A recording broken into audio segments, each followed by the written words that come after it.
सारा खेल दिमाग का है। कहते हैं कि एक आम इंसान अपने दिमाग का केवल 10% ही इस्तेमाल करता है, जो कि दिमाग की क्षमता से बहुत ही कम है। दरअसल हमारे दिमाग के दो प्रकार होते हैं, एक को कॉन्शियस माइंड व दूसरे को सब कॉन्शियस माइंड कहा जाता है, यानी कि चेतन और अवचेतन मन। चेतन मन के बारे में तो हम सभी जानते हैं, इसी का इस्तेमाल हम अपने रोजमर्रा के जीवन में करते हैं।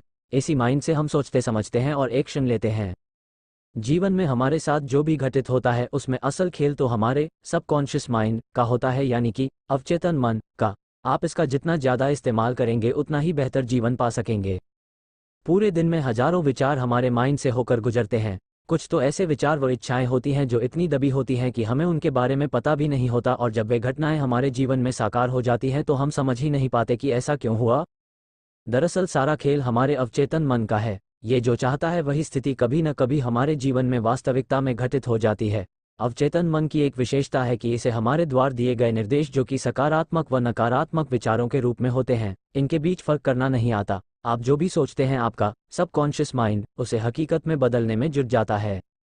अवचेतन माइंड कभी सोता नहीं है, कभी रुकता नहीं है। चाहे आप सो रहे हों तब भी यह चलता रहता है। इसी का उदाहरण है आपका बिना रुके लगातार सांस लेते रहता और दिल का धड़कते रहना। उदाहरण खतरनाक और महान बोलरों के सामने सचिन तेंदुलकर ने कहा, मैं खेलेगा।